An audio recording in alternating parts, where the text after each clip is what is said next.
আজকে আমি সরিষে ভাপা করব। সরিষে ভাপা কিভাবে করব সেটা তোমাদেরকে দেখাবো।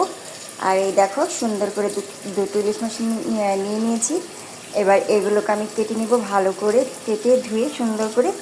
তারপরে তোমাদেরকে দেখাচ্ছি আমি কি করে সরিষে ভাপা করি।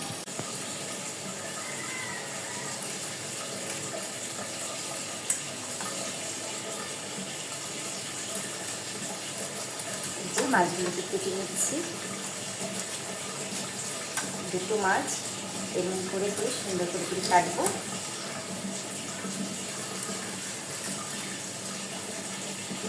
মাছগুলো ভালো করে কেটে ধুয়ে নিলাম। তারপরে মাছ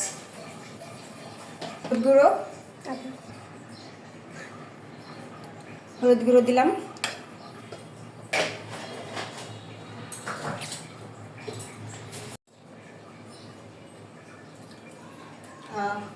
প্রথমে আমি নুন দিয়ে দিয়েছিলাম সে ইয়েতে সর্ষে বাটাতে।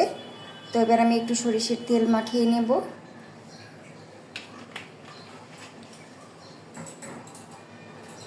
আর এই যে আমি মিক্সিতে সরিষা বাটা করে রেখেছি, মিক্সির সরিষা বাটাটাকে দিয়ে দিব। ভালো করে মাখিয়ে নেবে সরিষা বাটাটাকে।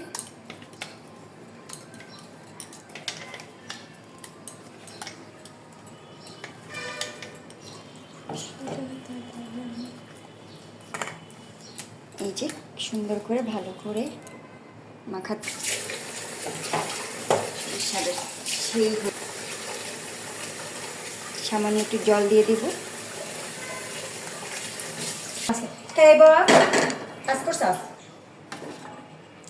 এই যে প্রেশার কুকারে সর্ষে মাখানো ইলিশগুলো দিয়ে দেব। আর দেওয়ার পরে দুটো ছিটিয়ে দেব। তাহলে আমার সর্ষে ভাপা খুব সহজেই হয়ে যাবে, কোনো ঝামেলাও হবে না।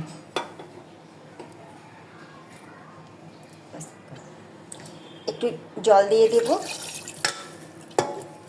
খুব বেশি জল দেব না, হালকা একটু জল দেব। আর একটু ফ্লেভারের জন্য কাঁচা লঙ্কা দেব।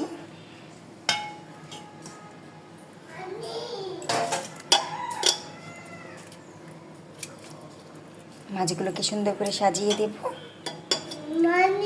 হ্যাঁ মাম্মা, এবারে আমি ঢাকনাটাকে লাগিয়ে দিচ্ছি।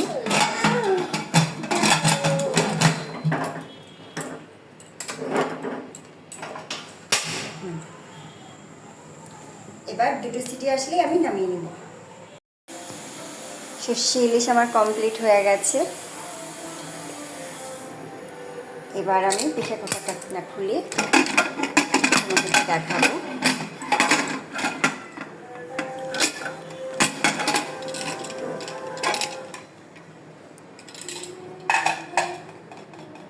এই যে দেখো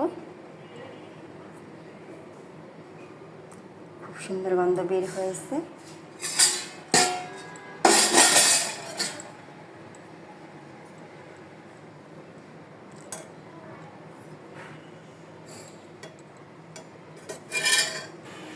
এই দেখো বন্ধুরা কত সুন্দর সর্ষে ভাপা আমার কমপ্লিট। খেতেও কিন্তু অসম্ভব ভালো হয়েছে, ঝাল লবণ সব ঠিক আছে।